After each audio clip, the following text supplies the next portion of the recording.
today, there was already a shortage of data centers because the world is using more data day by day, period. Like every company, think about your car. Now every car is electronically, powered. It's sending information everywhere, and that's just one car. All those cars now do that. Every, people are using phones and tablets and all that stuff more than ever. It's like data is everywhere and everything, and every bit of software needs to run through that. Like, so the data center world was already still supply constrained. Then this happened and it became the gold rush, the gold boom. So do I think it's possible we overshoot it at some point? Yes, but I don't think we're even close to that. Yeah, I hope not. I mean, my investments are weighted towards the infrastructure, but I just I just look at how many fucking words that AI says to me that I don't read. It's unbelievable because it just I seems know, like but we're trying to automate manufacturing. The amount of data there is stupid. We're trying to bring robots in the world. That's data is crazy. Everything is getting a computer attached to it somehow. At some point your freaking water bottles will have some sort of computer on I it don't telling I don't you. disagree I don't disagree with It's any like, of that, but isn't that I'm again I don't know, but there is some world where what you're saying is one outcome and another outcome is well yeah, Webvan was a great idea and pets.com was a great idea, but it took 15 years. And so when you say, a lot of this stuff I'm like, yeah, I think bots will do a lot of work. There's not a single fucking thing in my day that it's doing consistently. I mean, like little things, but it's not like it's changed my life other than just giving me one more tool to use. But it's not going out and doing my work and like figuring out stuff yet. And But I don't do you see use that anywhere. do you use OpenClaw? Claude. No, not OpenClaw. No, but have you tried using things like OpenClaw? I've tried building stuff for like a year. I find it helpful. I don't find it like uh I don't know. I don't. Do you guys? What are you? What are you using AI? I mean, I use it all the day. I use it every day, right? But what are you using it for right now besides talking to it? Yeah, no. I've built skills in Exactly. Claude. That's what I'm saying. It's just talking. I've built skills in Claude, and Claude Code I think is brilliant. I haven't ventured down the OpenClaw route yet. That is probably like my next step. You need so much time. You need time. But that will be the next step. But I've heard and I heard it on the All In podcast when they were talking about it. They were like, in 15 minutes, I gave it access to like log in to my insurance platform and my like XYZ platform. And they were like, it went, did market research, came back, and it saved me like $500 on my insurance, and it just went and renewed it for me at a discounted rate, which I would never have done. And so, fine. No, I'm. It can do all this stuff, but the difference between it doing that and someone productizing that and making it a thing that 40, 50, 100 million people use is a matter of a decade. And that's what I'm saying is like, yeah, I think all these ideas are great, but I don't see any of them actually coming true. Who's saving me $500 in my insurance? Like, why aren't I using an AI for that? This is exactly why developers will not die. Everyone's like, Claude Code and Codex will kill developers. Absolutely not. No, of course. Yeah. In fact, companies are hiring more. Yeah, of course not. Than they ever have before. No, it's like all the developers got hotter. Like, no. Why would you dump them when they're getting hotter? To your point, how am I going to tell my accountant brother to go and build an agent on OpenClaw and connect it to all of these? He's not going to do it. Right. So I think all the promise is there, but I just don't see the products and the companies besides the chatbots. It's happening probably behind the scenes though. It's like certain, probably, I don't know, but certain like our POS. So POS, point of sale, someone's gonna transact. They need we need to have our inventory loaded in there with pricing and all that stuff, right? So they already exist. So they want to elevate that product. Well, what they want to do is be able to, every time someone comes up, like they want us to be able to be as happy as possible, which would be selling the most things as possible. Yeah. So one of the new tools they just launched was, using AI to understand the customer's buying habits, and then also using us as like the people telling our bud tenders what to do, our goals, those two combined, and it works with the bud tender in real time to say, hey, like offer them this product, give them this discount, like in real time. So that's like a stupid weed company POS that can use AI now to like implement something today that is actually useful. And I Fine, think but it's a lot more of those. But is it actually useful? Yeah, right. Because So, I have 6 different products. Like I use a stock platform called Seeking Alpha. They've been working on their AI for months, years. It's like, how many products do I subscribe to that I wish I could fucking push their AI out of it? It's like, I don't want this trash. It's not helping me. It's not useful. well, I'll tell you, in just 1 year, the AI chatbots that they're trying to get. So chatbots are tough for this industry because it's not like I'm a burger place and like, hey, what do you want to order?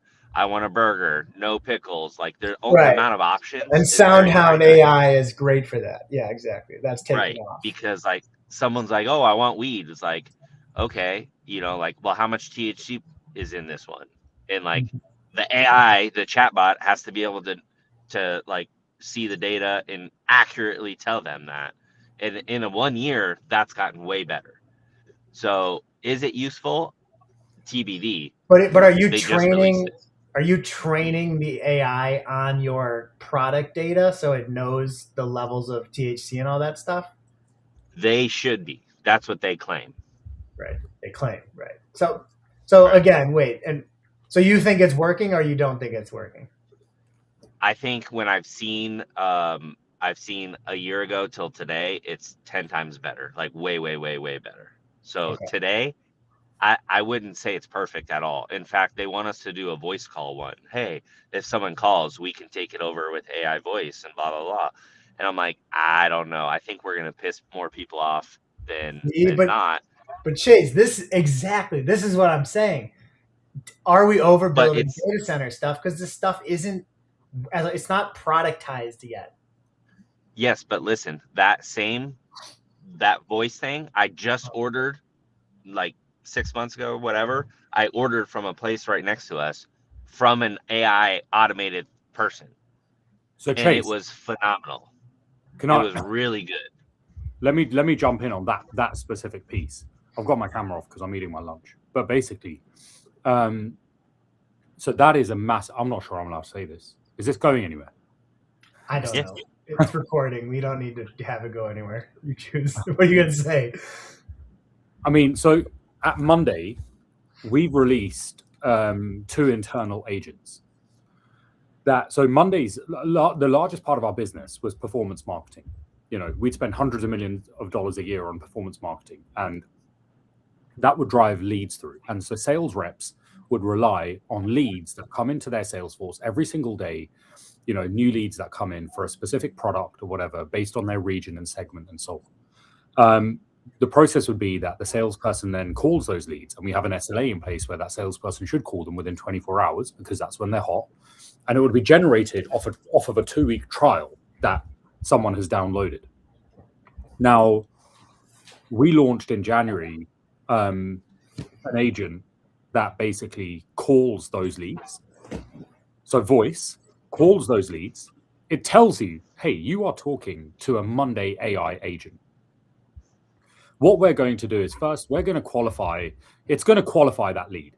And by the way, it's educated on our entire knowledge base. It knows more about the product than a sales rep knows about the product. How did you build that? Did you custom build it, or you're using SoundHound or something like that to do the code? No, our dev team custom built it. Okay. And so they built that agent. Now, so let's say a sales rep is sleeping in the middle of the night, or a lead comes from Arizona, or comes from London, or comes from Paris, or Munich.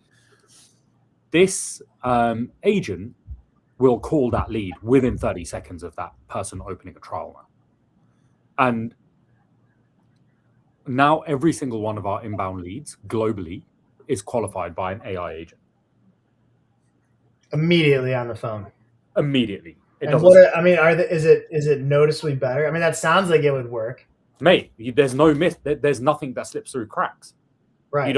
You don't miss a single lead. Did you see Benioff? He said, I thought it was so great. Did you see what he said about how many leads they missed over the years? Oh yeah, that was so great. Hammond. He was like, I think like if I add up over the years, like X amount per year for this many years, we probably did not call back somewhere around 1 million leads. And so we have an AI calling like 30,000 of them each month, or whatever. So I think to your point, this sounds like a great use case. It's why I invested in SoundHound, which is it does this voice stuff. But yeah, and maybe that's enough to power his data centers. I guess you need that. You need like biotech research. You need all this stuff to make the investments worth it in the data center. That's a good example, though. Hammond, that's a great example. And because you're right, every single enterprise tech company will be doing that same exact playbook within 6 months once they all figure out that's what they have to. Yeah. Otherwise, your competition is calling the customer before you are. Yeah, of course. Yeah. You're dead. Yeah, and also your mom and pop shops. Like I'm at a bagel place right now. If they implemented that, they probably have happier customers in store because those people aren't taking a bunch of calls. They don't have to hire someone for that. So it's not not every business, but many businesses will use that. Or like, so this is one of the investments I was looking at. I'm not very committed yet, but I called him like pretending I was a customer chase, so they told me that like real estate agents will put this phone number for their AI agent on the sign outside a house. So then these agents get the call first. And like, look at, these are like legit names. So to your point, like McDonald's drive-thru is powered by this or something like that. Right. Pizza ordering. And these are all like mostly like blue collar customers, like small businesses, gyms, shit like that. Right. Right. So yeah, there you go. Restaurants. That's cool. Yeah, it's cool. So all right, Hammond, I think you're right. I think that's the future. I think that's a great use case for AI. And yes, we got them. Yeah. Hey, I'm investing in all this stuff. I just question it. My portfolio is getting fucking clobbered. I'm miserable. Ugh. Like, okay, I just explained this whole company to you. It's down 20% in 2 days to give you some context. So it's like, you know what? If you just believed everything you just said, then this is the time to fucking buy it, instead of. Yeah, but now this goes onto the talk track that you put in WhatsApp, right? Which is when you look at the value of a stock, right? When you ask the question, what is a stock worth? You look at the present value of things like future cash flows, but like when you actually put it into practice, what's the market pricing in? It's pricing in 3 main things, like earnings growth, how durable is that growth, and what's the discount rate? So if you're looking at it right now, the discount rate right now is Harvey Dent. It's the villain, right? 10-year yields they're elevated. The Fed's not cutting interest rates. That poses issues. But the thing is, like, fundamentally, what I think about is when you're thinking about like a valuable stock, it's not about buying cheap or buying like a hype. You've just got to look at, and this is my thesis on ServiceNow, by the way. I'm actually just presenting my ServiceNow thesis of buy that stock. But it's where you're thinking like, whose growth is the market underpricing the durability of? So when you think about like how S&P runs like 21x forward or whatever, like in a 21x market, you're not getting paid for growth. You're being paid to be right about which one outlasts this period of uncertainty and continues to grow through it. Yes. right? Yes. We often get sucked into these like cheap melting pots, you know, and we should buy this, we should buy that. But fundamentally, who survives is the question. And that's where you put your money. Who's going to survive in 10 years' time? Okay, so ServiceNow, they did their last year. They did, actually, let's use trailing 12 months. So they did 14 billion in revenue, call it 11 billion in gross profit. So great margins there. But then look how fucking much they're spending, dude. They took their 10 billion of gross profit down to 2 billion of operating income. So they're spending a ton of it on people and tech. And so that's not a great. So yes, I agree that the business growth is really good, but this to me is a huge red flag. But then when you start thinking about durability, this is my point, right? The people side is likely to, that growth rate or that spend rate is likely to decrease over time. You know, most SaaS businesses now are filling backfills only rather than actively growing. So when you think about it, as people buy more of their product, and I'm telling you this as someone who's selling SaaS in a competitive market to them, everyone is buying ServiceNow. When we've got a competitive tool, but it's not competitive because they're actually completely enterprise ready, whereas we're more mid-market commercial. But every single enterprise we talk to buy ServiceNow. And so when you think about who's going to win, I mean, ServiceNow, what was it in the back end of the last 6 months of last year? They did $1 billion in revenue off their suite of AI products. There are not many SaaS companies outside of Salesforce who can boast those types of numbers. How much did they do for AI related? I think they did $1 billion. Yeah, I believe it. That makes sense. It depends how they define it, but yeah. Yeah, there'll obviously be loose definitions. Okay, and so they're trading at a 54 PE. Okay, and they grew, call that generously, 30% year over year last year. So if they were to grow 30% again, that's 1.3, 2.6, 3.9, so 4 plus 4. So the 17, they'd do 17.5 billion of revenue next year if they keep growing. So in my opinion, that's great growth. But I think if you're going to get a 50% multiple, you should be growing more than 50% top line. Sorry, 50x multiple, you should be growing more than 50% top line. Because then next year, it's somewhere between 25 to 30 on the forward. And then the year after that, you're back into the teens. You're not going to find a SaaS business that mature growing at 50%. I'll show you right here, buddy. InnoData. Have you heard of this one? No. Okay. So all right, look. You just got to go smaller. 86 million to 170 million to 251 million. No, you missed my point. I said that size, like ServiceNow size. Oh yeah, no, of course. You probably won't. Yeah, no, I agree. But that's what I'm saying. That I'd rather own this that has the same earnings multiple, but faster growth and more tailwind momentum. They have 5 of 7 of the Mag 7 as their customers, paying them to clean their data. This company hires like scientists and astrophysicists to basically sit in front of the data and like confirm if it's correct or not. They have 10,000 of these people, and look at this revenue. It's gone from 80 to 2. It's going to be like 370 this year in 2 years. So they're like becoming the de facto trendy thing. So you're getting the same exact multiple plus higher growth rates plus a better narrative. So I like ServiceNow, but I would rather do something like this, I think, from a risk adjustment standpoint. Did you watch the All-In Liquidity? Yeah.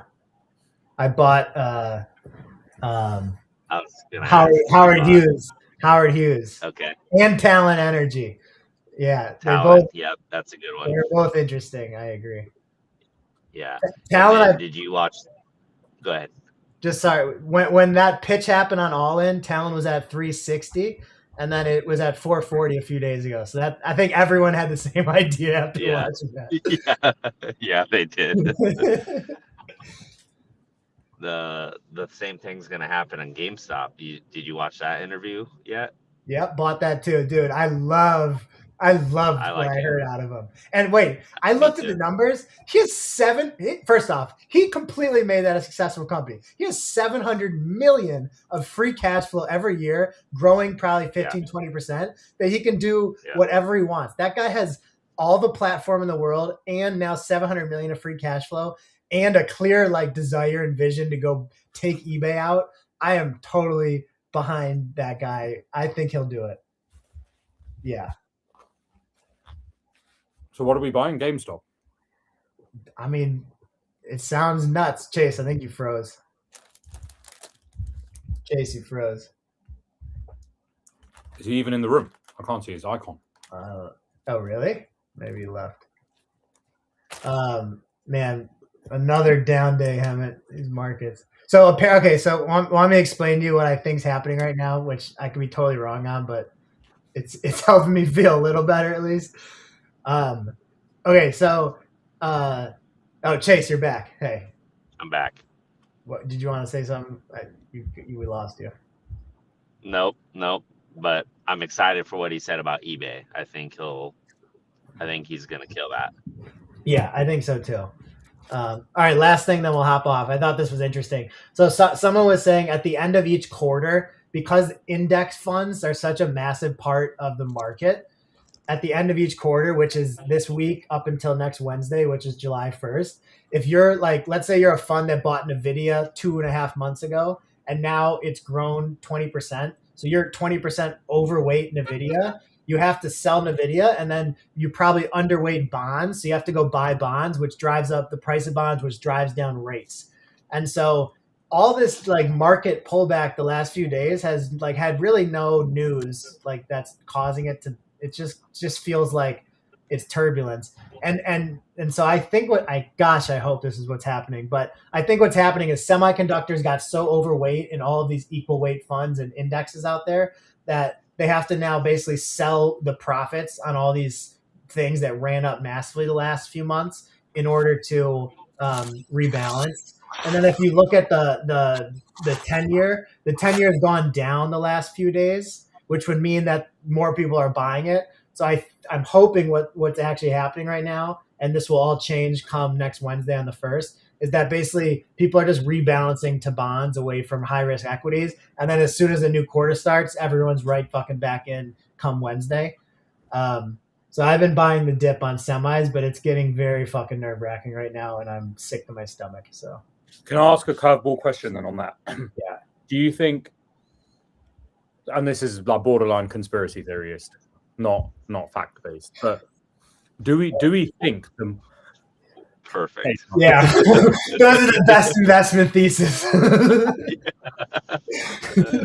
Do we think the market is pricing in a US-Iran peace deal capitulation, and more turbulence to come?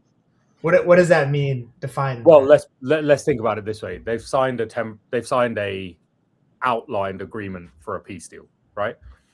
Where ships can pass through the Strait of Hormuz, but this is all related because it needs to drive energy prices down, oil prices down. This all impacts the market. Now, a UN ship was attacked yesterday because they went through a near Oman where actually they weren't allowed to go. And now there are talks happening in Switzerland and here and there, and there's mediation from Qatar and Pakistan and all this sort of stuff. Like, do we think this peace deal is going to hold? Because if it doesn't, like, it'll be a red period for stocks. I don't know. Will it? Because it hasn't been a peace deal the last month and a half, and stocks have ripped. But Israel are continuing at Lebanon, for example. And if they keep continuing there, Iran will not entertain it, which means the US will not entertain that, which means there will be no peace. I don't know. I don't think it'll affect it as much as you're making it sound. No? Personally, no. I think, like Don just said, they've already priced that part in, I think, and we've gotten past the all-out war phase, and now it's this, even if it's a drawn-out tit-for-tat thing, even if we go, okay, we're going to take Karg Island, it's not going to be this big, massive effort like what people thought it was going to be early on. It's all drawn down, and so anything that happens, even if it's not a peace deal, it'll just be drawn out tit-for-tat stuff, and not something that affects the whole global market. I'm more concerned about China releasing a really hyper efficient thing that makes data centers less valuable. Some software innovation, like a better DeepSeek, something like that. I'm way more fearful of than what I think the bulk of Iran stuff is over. You're scared I think the worst of it's past us, and the rest is like fairly priced in, I think. So you're scared of China, are you? I think that not so much scared of China, but in general, if I think of the incentives of any business owner, like, dude, why does it cost me $1,000 in credits to build something on Claude when half of the time I'm like, no, you're doing it wrong. Stop saying that. Yeah. It's like, no, make these things like, I bet you we could cut out 30% of consumption on tokens just by someone rejiggering the logic of these. And that is a big hit. Huh? I've told you to watch China for a while. They're a growing beast.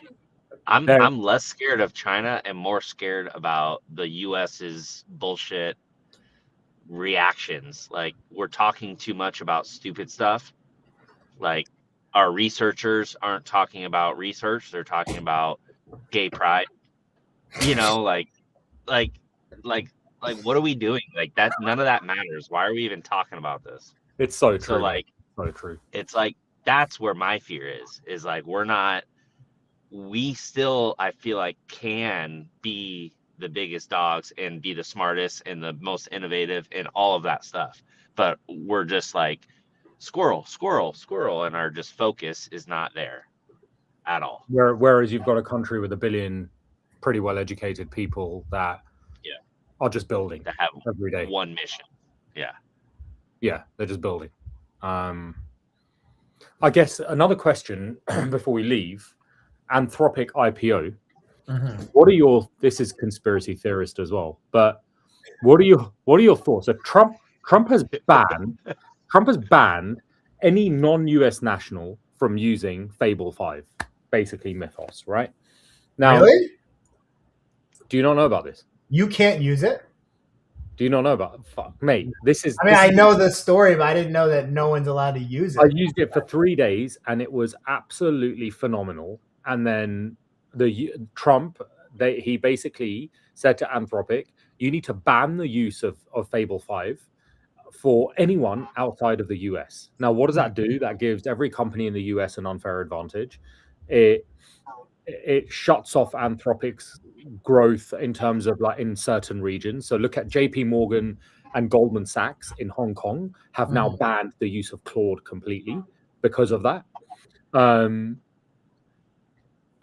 Now, what do you think?